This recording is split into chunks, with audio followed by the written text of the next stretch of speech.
नमस्कार साथियों, मैं अश्विनी कुमार। मेरा YouTube channel Ashwini Kumar Excel program maker में आपका स्वागत है। आज मैं वित्तीय वर्ष 2021-22 के लिए आयकर की गणना अपन कैसे करेंगे, कितना हमें मंथली कटवाना है।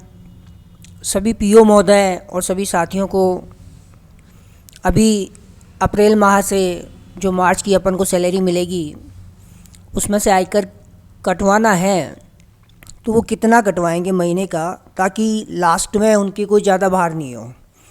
और वैसे सभी को अपना 90% जो टैक्स है वो दिसंबर तक कटवा देना चाहिए।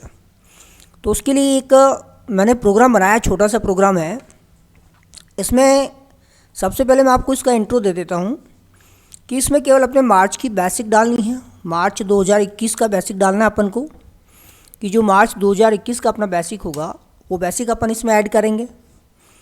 और अपनी जो कटौतियाँ हैं वो कटौतियाँ अपन को डालनी है। अभी मैं आपको आगे प्रोग्राम की पूरी डिटेल बताऊंगा। बस ये दो चीज़ डालते ही आप अपने आयकर की गणना कर सकते हो। साथ ही साथ इस प्रोग्राम के द्वारा आप अपने पूरे स्टाफ के अबाउट मैंने 300 के आसपास कर्मचारियों की गणना करने के लिए ये प्रोग्राम बनाया है। तो लगभग 300 कर्मचारी की गणना एक साथ कर सकते हैं अपन इस प्रोग्राम के द्वारा।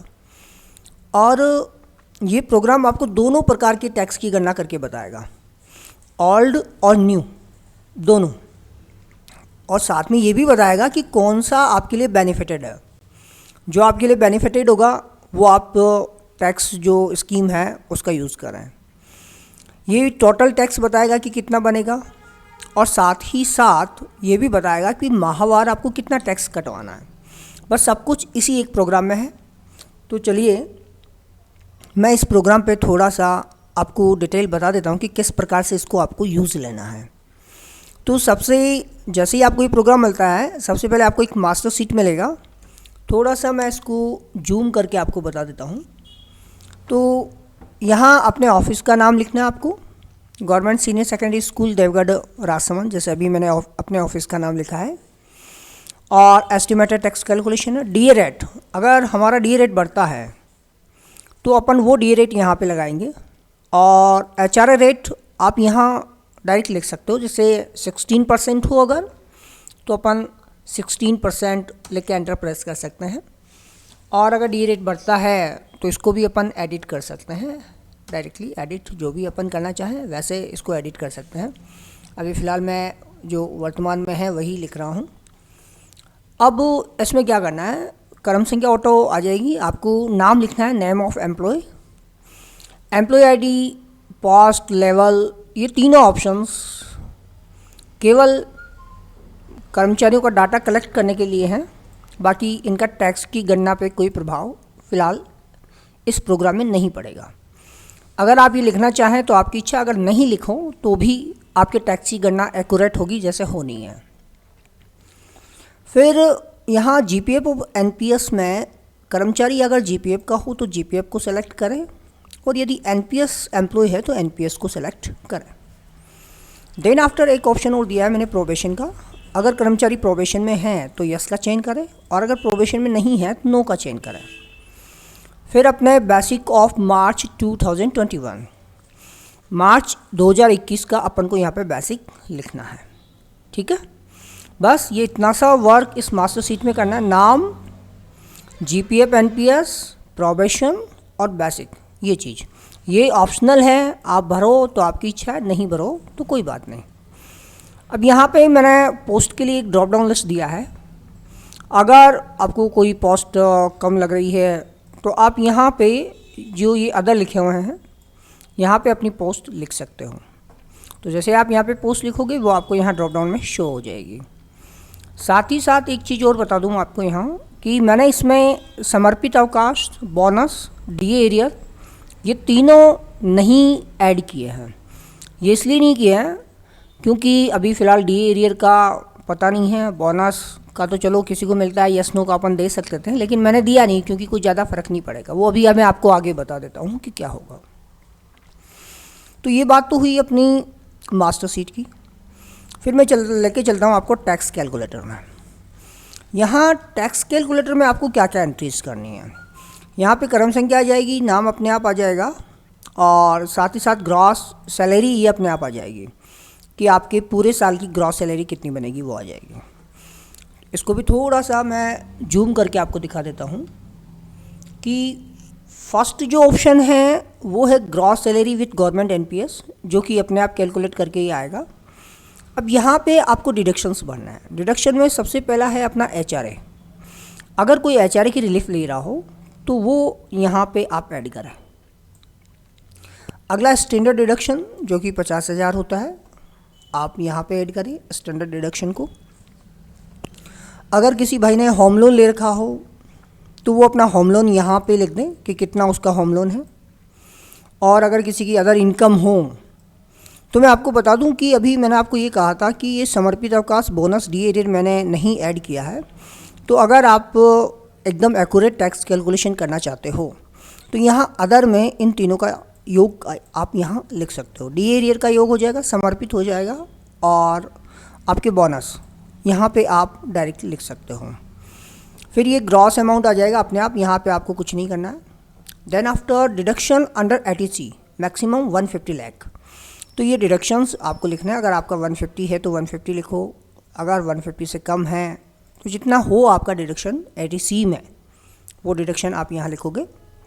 डिडक्शन अंडर एटीसीसीडी 2, ये जो डिडक्शन है वो अपना एनपीएस की जो अपनी कटौती है वो यहाँ पे आएगी और जो जीपीएफ कर्मचारी होगा उसके यहाँ पे आएगा नहीं। तो आपको यहाँ पे छेड़खानी नहीं करनी है, ये लॉक्ड सेल है तो आप यहाँ पे लिखना ही सकोगे। फिर इस बार कुछ भाई लोगों के क्या हुआ कि एटी जो एनपीएस है एटीसीसीडी, वहाँ पे उन्होंने 1.5 लाख के अतिरिक्त कुछ कटौती हुई तो उसको क्या उन्होंने स्प्लिट किया था, और वो जो स्प्लिट किया था वो क्या था एटीसीसीडी 1B में। तो आप अगर चाहें स्प्लिट करना चाहें तो आप यहाँ पे जो स्प्लिट करते हो वो राशि आप यहाँ पे लिख दें, ठीक है। इसके अलावा डिडक्शन अबो 150 जैसे एटीजी है, चिकित्सा वाला है, और भी हैं बहुत सारे हैं, तो उनकी अगर आप छूट लेना चाहते हो तो वो आप यहाँ पे ऐड करें। तो मेरे हिसाब से ये एकदम से आपको क्लियर हो गया हो कि कहाँ पे हमें क्या ऐड करना है। बस अपना काम कंप्लीट है, इतना सा आपको करना है और आपका टैक्स कैलकुलेशन तैयार हो जाएगा।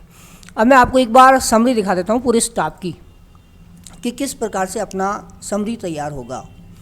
तो ये समरी है, यहाँ पे पूरे स्टाफ के लिए समरी तैयार होगी एक साथ। तो अगर आप कोई इंडिविजुअल करना चाहें इस प्रोग्राम में तो इंडिविजुअल भी कर सकता है।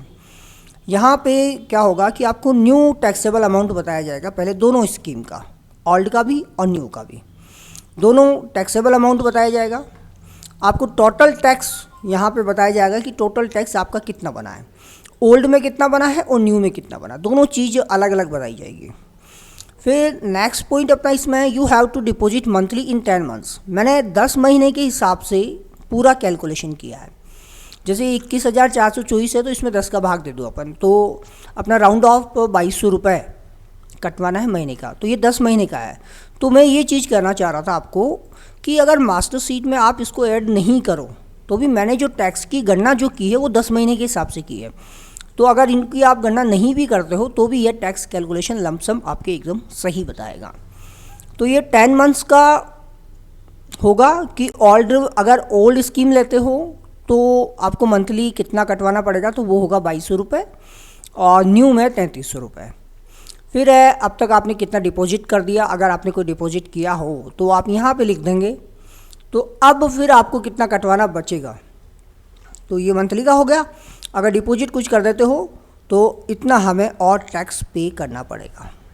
ये तो हो गया पूरे स्टाफ की एक साथ समरी। अब इसी में अगर आपको किसी की इंडिविजुअल समरी देखनी हो तो आप यहाँ पे देख सकते हो। यहाँ पे केवल एक ड्रॉप डाउन लिस्ट बनी है, और ड्रॉप डाउन लिस्ट में से जैसे ही आप उस कर्मचारी का नाम चयन करोगे, ठीक है, जैसे यहाँ पे अभी मैंने मेघराज शर्मा चयन कर रखा है और मैं यहाँ ड्रॉप डाउन में से अश्विनी कुमार शर्मा का चयन करता हूँ, तो ये पूरा उसकी कैलकुलेशन करके आपको बता देगा कि अभी तक इनका टैक्सेबल अमाउंट कितना बन रहा है, टोटल टैक्स कितना बन रहा है, 10 महीने में के हिसाब से इनको मंथली कितने जमा करवाने हैं, अब तक इन्होंने इतने जमा करवा दिए तो अब इनका इतना बैलेंस बचा है कि इतना टैक्स इन्हें और जमा करवाना है, न्यू के हिसाब से भी और ओल्ड के हिसाब से जी। और न्यू और ओल्ड कौन सा कटवाना है उसके लिए आपको यहाँ पे लिखा हुआ आएगा all regime is best for you. जैसे मैं दूसरा कोई कर्मचारी आदित्य जाखड़ लेता हूँ तो ये इसके लिखा हुआ आएगा lucky no need to deposit tax as per bot tax scheme. दोनों ही टैक्स स्कीम है, इसके कोई टैक्स नहीं बन रहा है। तो अपन तीसरा कर्मचारी लेते हैं प्रकाश कुमार गौड़। तो यहाँ पे ये कह रहा है कि new regime is best for you, कि नया जो टैक्स स्कीम है वो आपके लिए बेस्ट रहेगा, आप नए के हिसाब से कटवाइए। क्योंकि नए के हिसाब से इसलिए क्योंकि पुराने में इनके टैक्स बन रहा है 56,992 और नए में बन रहा है 32,396, तो इनको फ़र्क हो रहा है, तो इनके लिए न्यू स्कीम बढ़िया रहेगी। भैरू प्रसाद जहांगीर को लेके देखते हैं तो इनके लिए ओल्ड अच्छा है, और बाकी अपन अभी मैंने कोई एंट्री कर नहीं रखी है, तो यहाँ पे जिनकी एंट्री नहीं है वो lucky non need to deposit tax as per बहुत टैक्स स्कीम्स। ओके सर, ये छोटा सा प्रोग्राम था। तो अभी फ़िलहाल हमें इस प्रोग्राम की बहुत ज़्यादा आवश्यकता रहेगी क्योंकि मंथली सभी को अपना चेक करना है कि कितना कटवाना है कितना नहीं कटवाना अपना टैक्स। ओके मित्रों, जय हिंद जय भारत।